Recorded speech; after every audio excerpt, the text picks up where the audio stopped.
प्यारे विद्यार्थी मित्रों, आज हम महाभारत की कथा में कर्ण के चरित्र के बारे में पढ़ेंगे, जिनको हम दानवीर कर्ण के नाम से भी जानते हैं। पांडवों ने पहले कृपाचार्य से और बाद में द्रोणाचार्य से अस्त्र शस्त्र की शिक्षा पाई। उनको जब विद्या में काफ़ी निपुणता प्राप्त हो गई तो एक भारी समारोह किया गया, जिसमें सबने अपने कौशल का प्रदर्शन किया। सारे नगरवासी इस समारोह को देखने आए थे। तरह तरह के खेल हुए और हर एक राजकुमार यही चाहता था कि वही सबसे बढ़कर निकले। आपस में प्रतिस्पर्धा बड़े जोर की थी, परंतु तीर चलाने में पांडुपुत्र अर्जुन का कोई सानी नहीं था। अर्जुन ने धनुष विद्या में कमाल का खेल दिखाया। उसकी अद्भुत चतुरता को देखकर सभी दर्शक और राजवंश के सभी उपस्थित लोग दंग रह गए। यह देखकर दुर्योधन का मन ईर्ष्या से जलने लगा।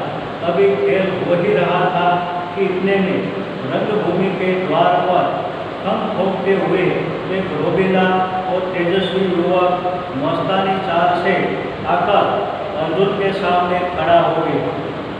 यह युवक और कोई नहीं, अधिरथ द्वारा पोषित कुंतीपुत्र कर्ण ही था, लेकिन उसके कुंतीपुत्र होने की बात किसी को मालूम न थी।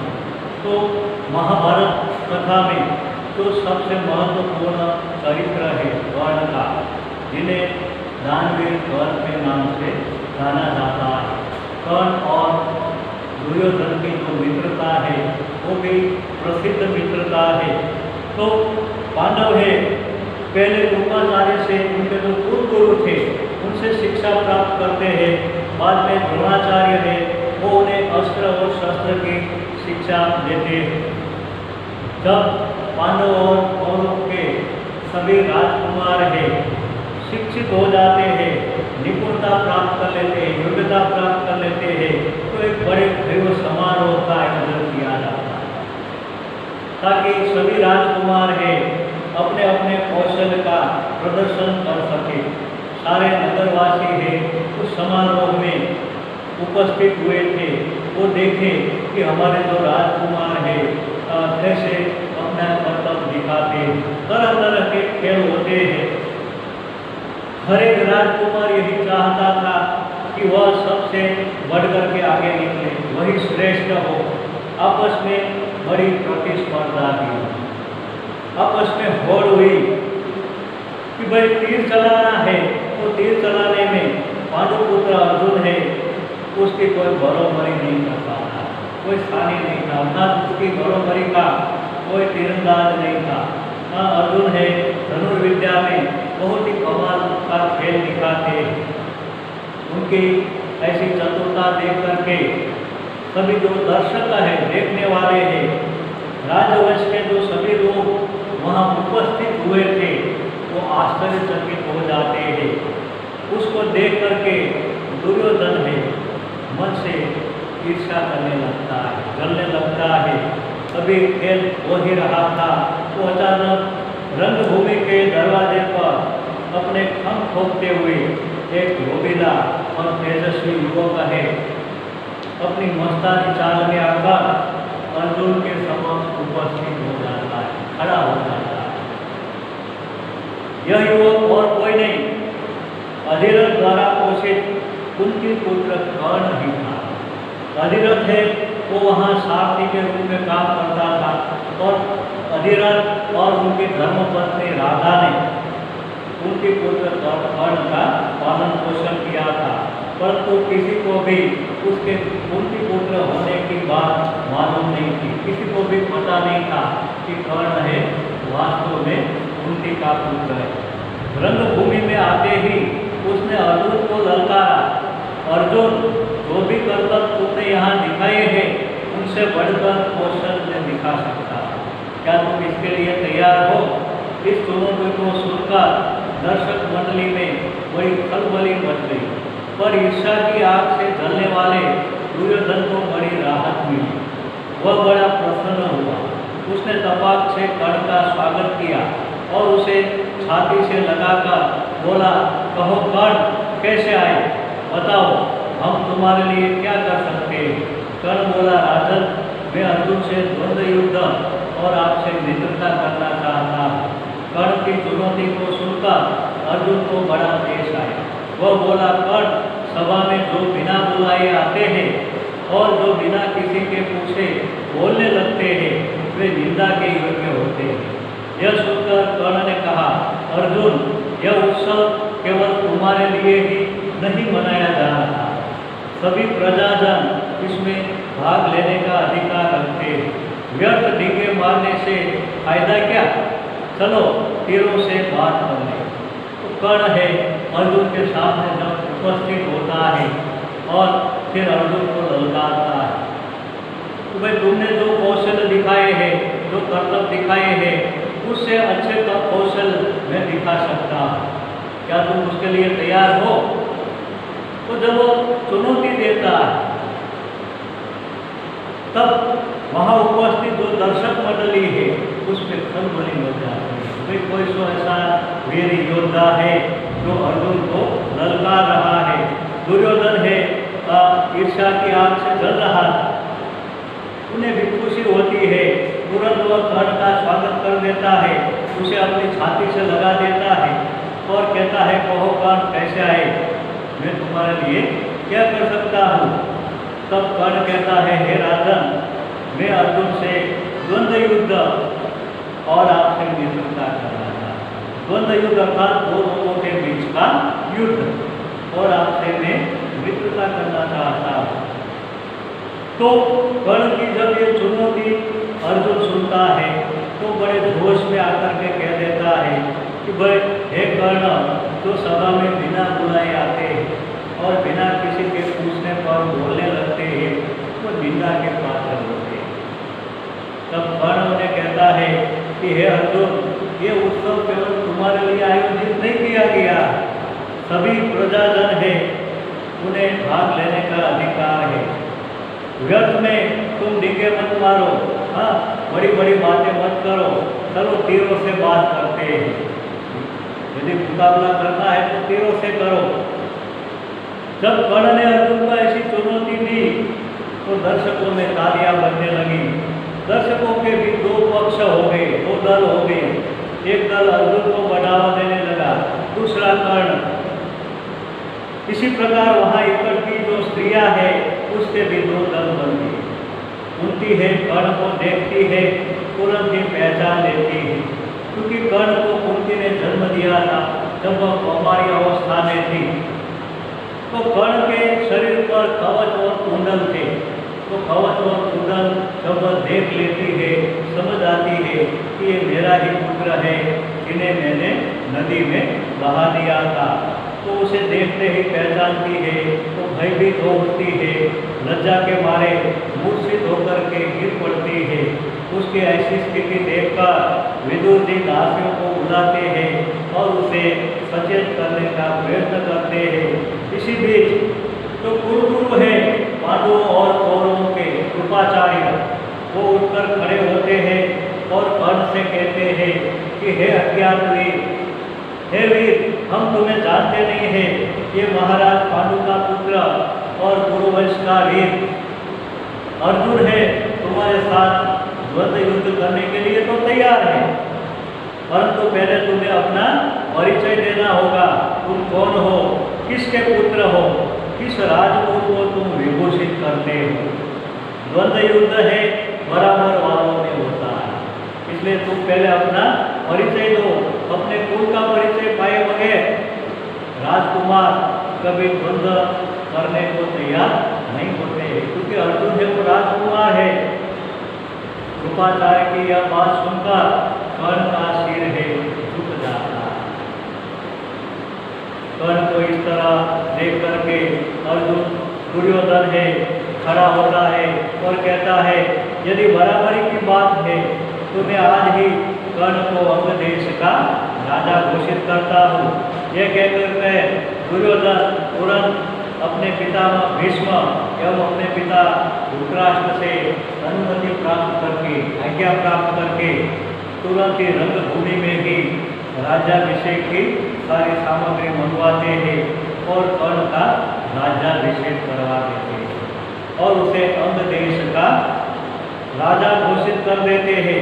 इतने में बूढ़ा सारथी जो अधिरथ है, इसने कर्ण का पालन पोषण किया था, लाठी देखता हुआ भय के मारे कांपता हुआ सभा में प्रवेश करता है।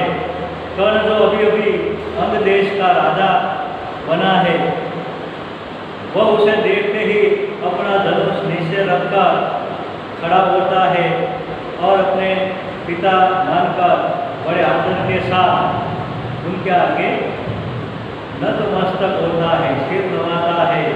बूढ़े भी बेटा कहकर उससे गले लगा लेता है। यह देख करके भीम है जोर से ठहाके मारते हुए हंसने लगता है और कहता है कि तुम तो सारथी के बेटे हो, धनुष छोड़कर हाथ में चाबुक लो चाबुक, वही तुम्हें शोभा देगा। तुम भला कब से अर्जुन के साथ द्वंद्व युद्ध करने के योग्य हो गए? क्योंकि द्वंद्व युद्ध है जो बराबर वालों के बीच होता है। यह सब देखकर सभा में खलबली सी बन जाती है। इसी समय सूरज भी डूब रहा था, इस कारण सभा विसर्जित हो गई। मशालों और दीपकों की रोशनी में दर्शक वृंद है, दर्शकों का जो समूह है, अपनी अपनी पसंद के अनुसार अर्जुन की जय तो कभी कर्ण तो कभी दुर्योधन की जयकार बोलते जाने लगते हैं। तो यहाँ कर्ण है, वो सारथी पुत्र है, शुद्ध पुत्र है, इसलिए उसका अपमान किया जाता है, उसकी जाति पूछी जाती है। पर वास्तव में कोई व्यक्ति जाति से बड़ा नहीं होता है, जाति से महान नहीं होता है। जाति न पूछो साधु की, पूछ लीजिए ज्ञान, बोल करो तलवार का बड़ा रहन ज्ञान। तो कबीरदास ने भी अपने इस दोहे में यही बात बताई है कि जाति से कोई व्यक्ति महान नहीं बनता है, पर उसके कर्म से उसके ज्ञान से वो व्यक्ति महान बनता है। जिस प्रकार तलवार है, धारदार है तो वो काम आएगी, पर खाली ज्ञान है, कीमती है और तलवार पे जंग लगी हुई है तो वो समय आने पर किसी काम की नहीं है। तो इस घटना के बहुत समय बाद एक बार इंद्र है बूढ़े ब्राह्मण का वेश धारण करके अंग नरेश कर्ण के पास आते हैं और उसके पास जो जन्मजात कवच और कुंडल है वो भिक्षा में मांग लेते हैं। क्योंकि इंद्र है, उसे डर था कि भविष्य में युद्ध होने वाला है तो कर्ण की शक्ति से अर्जुन पर विपत्ति आ सकती है, मुसीबत आ सकती है। तो कर्ण की ताकत कम करने की इच्छा से वह उसे भिक्षा मांगने आते हैं।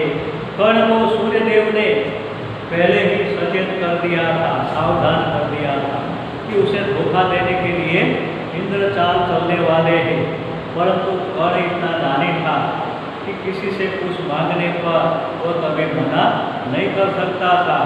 यह कारण जानते हुए भी कि भिखारी के वेश में इंद्र धोखा करने के लिए आए हैं, फिर भी कर्ण है अपने जन्मजात जो कवच और कुंडल है निकाल कर इंद्रदेव को भिक्षा में दे देते। कर्ण के ऐसी अद्भुत दानवीरता को देखकर इंद्र है वो भी चकित रह जाते हैं, कर्ण की प्रशंसा करने लगते हैं। कहते हैं कर्ण, मैं तुमसे बहुत प्रसन्न हुआ हूँ, तुम जो भी वरदान चाहो मांग लो। तो कर्ण देवराज इंद्र से कहता है कि यदि आप प्रसन्न है तो शत्रुओं का संहार करने वाला अपना शक्ति नाम का शस्त्र है मुझे प्रदान करें, मुझे दे। बड़ी प्रसन्नता के साथ अपना वह शस्त्र कर्ण को देते हैं और देवराज इंद्र कहते हैं कि हे कर्ण, युद्ध में तुम जिस किसी को भी लक्ष्य करके इसका प्रयोग करोगे वो अवश्य मारा जाएगा, परंतु एक ही बार तुम इसका प्रयोग कर सकोगे। तुम्हारे शत्रु के मारने के बाद यह जो शक्ति है वो वापस मेरे पास आ जाएगी। इतना कहकर इंद्रदेव चले जाते हैं। तो कर्ण है महाभारत के युद्ध में अपनी जो ये शक्ति है अर्जुन के लिए संभाल कर रखता है, पर परिस्थिति ऐसी बनती है कि भीमपुत्र है घटोत्कच, उस पर उसे मजबूरन इस शक्ति का प्रयोग करना पड़ता है।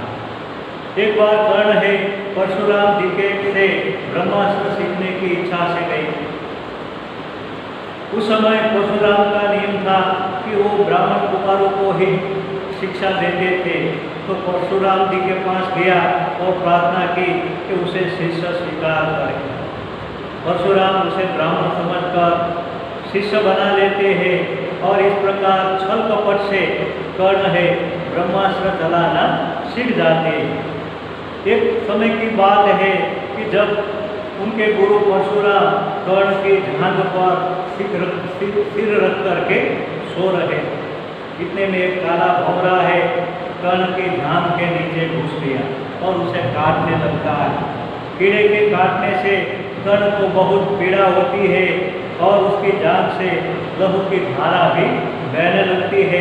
पर कर्ण इस भय से कि कहीं गुरुदेव की नींद है खुल न जाए, जांघ को जरा भी हिलाया डुलाया नहीं, चुपचाप वो सहता रहा, बैठा रहा। जब खून से परशुराम की देह भीगने लगी तो उनकी नींद खुल गई। उन्होंने देखा कि कर्ण की जांघ से खून बह रहा है।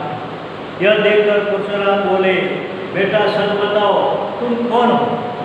क्योंकि परशुराम जी जान गए थे कि ब्राह्मण है वो इतना दर्द सह नहीं पाता, ये जरूर कोई क्षत्रिय होगा। तब कर्ण असली बात छिपा नहीं सकता है, वो स्वीकार कर लेता है कि वह ब्राह्मण नहीं है, श्रुत पुत्र है। यह जानकर परशुराम को बड़ा क्रोध आता है। उसी घड़ी वह कर्ण को श्राप देते हुए कहते हैं कि तुमने अपने गुरु को ही धोखा दिया है, इसलिए जो भी विद्या तुमने मुझसे प्राप्त की है वह अंत समय में तुम्हारे किसी भी काम नहीं आएगी। अंत समय पर तुम उसे भूल जाओगे और रण क्षेत्र में तुम्हारे रथ का पहिया है पृथ्वी में धंस जाएगा। और परशुराम जी का यह शाप झूठा नहीं होता है। जीवन भर कर्ण को उनकी सिखाई हुई ब्रह्मास्त्र की विद्या याद रही, परंतु कुरुक्षेत्र के मैदान में अर्जुन से जब वह युद्ध कर रहा था तो कर्ण को वह याद न रही। दुर्योधन के घनिष्ठ मित्र कर्ण ने अंत समय तक कौरवों का साथ नहीं छोड़ा। कुरुक्षेत्र के युद्ध में भीष्म तथा आचार्य द्रोण के आहत हो जाने के बाद दुर्योधन ने कर्ण को ही कौरव सेना का सेनापति नियुक्त किया और लगातार 2 दिन तक अपनी अद्भुत कुशलता के साथ कर्ण ने युद्ध का संचालन किया। आखिर में जब शापवश उसके रथ का पहिया है जमीन में धंस जाता है और वह धनुष बाण रखकर जमीन में धंसा हुआ पहिया निकालने का प्रयास करने लगता है, तभी अर्जुन ने उस महारथी पर प्रहार कर दिया। माता कुंती ने जब यह सुना तो उसके दुख का कोई पार नहीं रहा। इसके बाद का एक चरित्र है वो द्रोणाचार्य, हाँ, जिन्हें हम सब जानते हैं कौरव और पांडवों के गुरु। तो आचार्य द्रोणाचार्य है महर्षि भरद्वाज के पुत्र थे। पांचाल नरेश का पुत्र द्रुपद भी द्रोण के साथ ही भरद्वाज आश्रम में शिक्षा प्राप्त कर रहा था। दोनों ने गहरी मित्रता थी, दोनों अच्छे मित्र थे।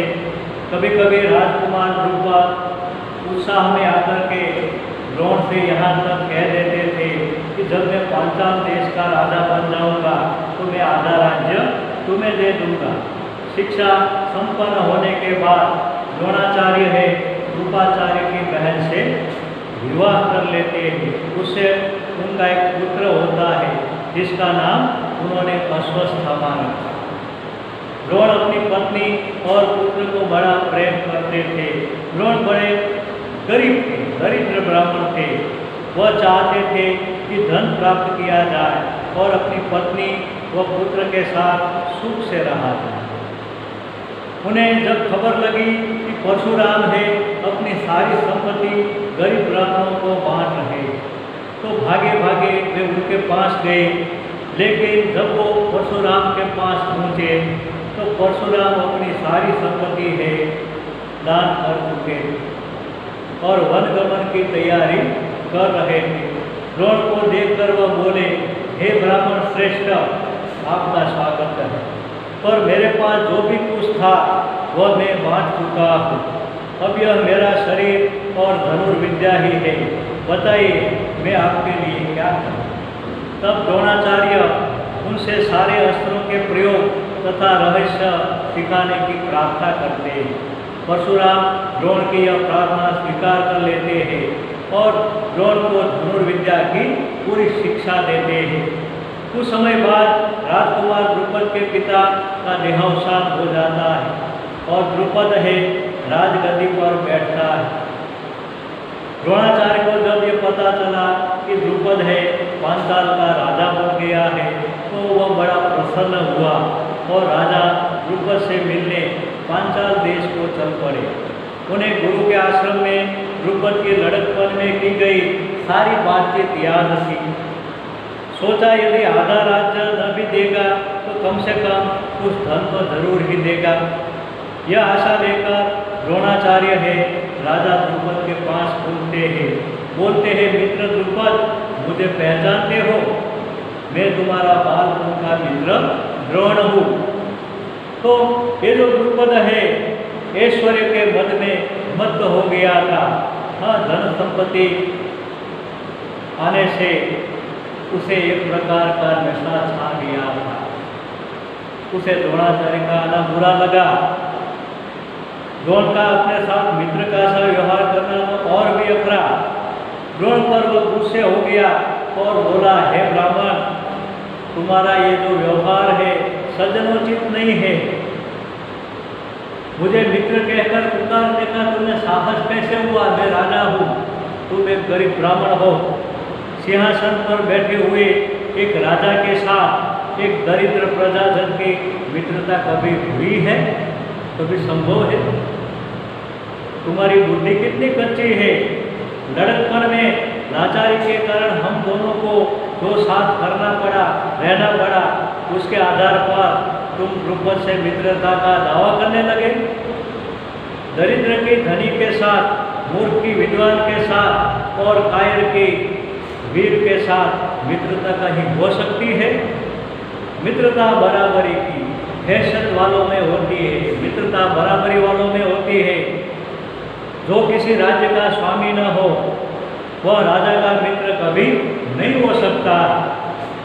द्रुपद की कठोर गरोक्तियों को सुनकर द्रोणाचार्य बड़े लज्जित हो उठते हैं। उन्हें क्रोध भी बहुत आता है। उन्होंने निश्चय किया कि मैं इस अभिमानी राजा को जरूर सबक सिखाऊंगा और बचपन में जो मित्रता की बात हुई थी उसे पूरा करके छेड़ लूँगा। वह हस्तिनापुर पहुँचते हैं और वहाँ अपनी पत्नी के भाई कृपाचार्य के यहाँ गुप्त रूप से रहने लगते हैं। एक रोज हस्तिनापुर के राजकुमार है नगर के बाहर कहीं गेंद से खेल रहे थे। इतने में उनकी एक गेंद है कुएं में गिर जाती। युधिष्ठिर उसको निकालने का प्रयत्न करने लगा तो उसकी अंगूठी है वो भी कुएं में गिर जाती। सभी राजकुमार कुएं के चारों ओर झांक झांक कर देखने लगते हैं पर उसे निकालने का उपाय उन्हें सूझता नहीं है। एक कृष्ण वर्ण का ब्राह्मण मुस्कुराता हुआ यह सब चुपचाप देख रहा है। राजकुमारों को उसका पता नहीं था। वही द्रोणाचार्य उन्हें देख रहे थे। राजकुमारों को आश्चर्य में डालते हुए वह कहा, राजकुमारों बोलो, मैं गेंद निकाल दूँ तो तुम मुझे क्या दोगे? मैं तुम्हारी गेंद निकाल सकता हूँ कुएं में से, पर बदले में तुम क्या दोगे? हे ब्राह्मण श्रेष्ठ, आप गेंद निकाल देंगे तो कृपाचार्य के घर आपकी बढ़िया दावत करेंगे, है ना? युधिष्ठिर हंसते हुए कहता है। तब द्रोणाचार्य है पास में पड़ी हुई सिंह को उठा ली और उसे पानी में फेंक दिया। तो पास में एक घास का कणकला है, घास, उसे वो उठाकर अभिमंत्रित करके कुएं में फेंकते हैं।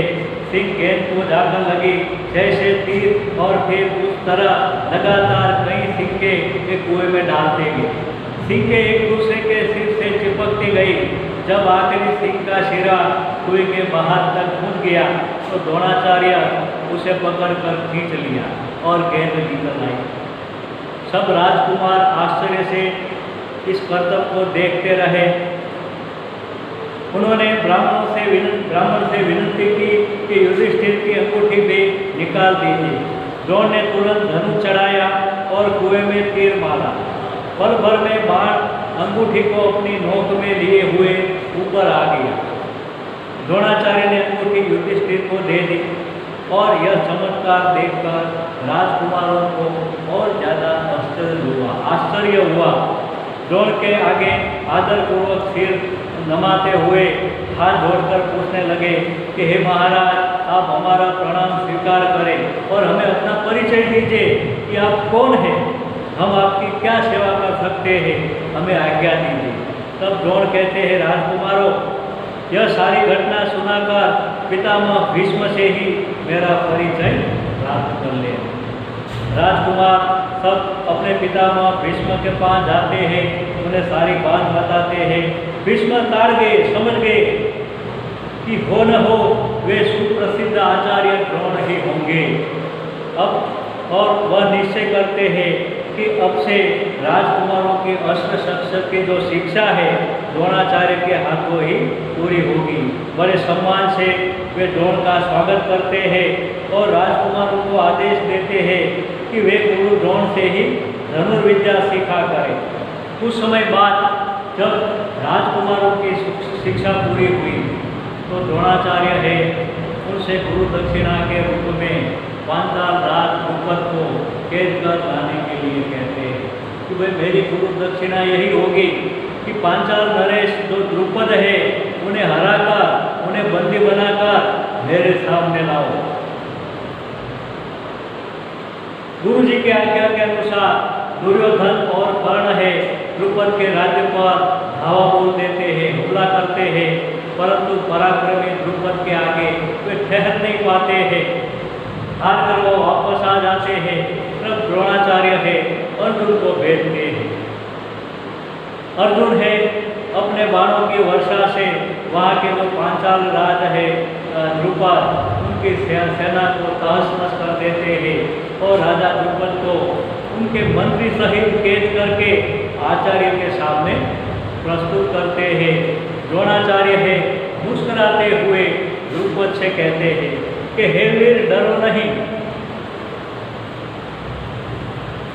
जब आचार्य उनके पास गए थे तो उनका अपमान किया था द्रुपद ने, पर यहाँ द्रोणाचार्य कहते हैं तुम डरो नहीं, किसी भी प्रकार की विपत्ति की आशंका न करो, तुम पर कोई भी प्रकार की मुसीबत नहीं आएगी।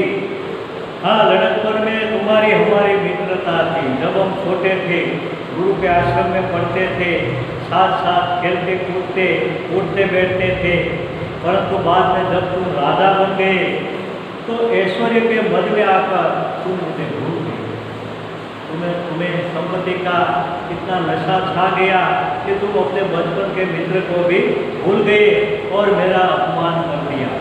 तुमने कहा था कि राजा ही राजा के साथ मित्रता कर सकता है और इसी कारण मुझे युद्ध करके तुम्हारा राज्य छीनना पड़ा है, परंतु मैं तो तुम्हारे साथ मित्रता ही करना चाहता,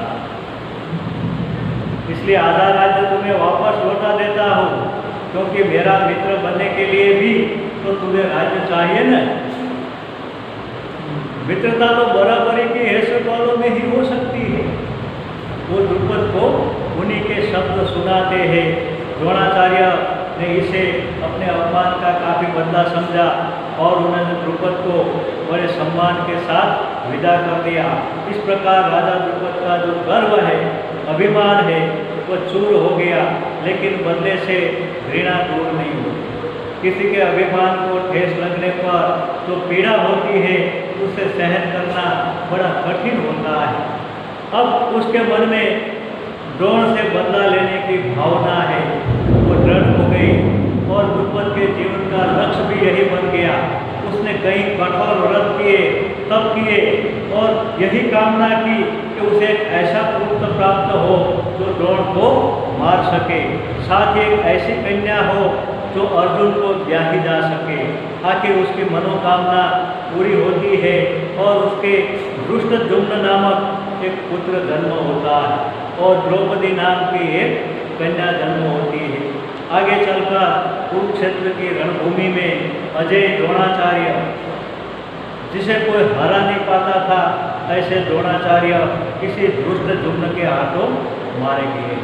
तो प्यारे बच्चों, ये जो दो प्रसंग, दो चरित्र आपको तो मैंने आज समझाए हैं, इसमें से 5-5 प्रश्न आपको लिख लेना। धन्यवाद।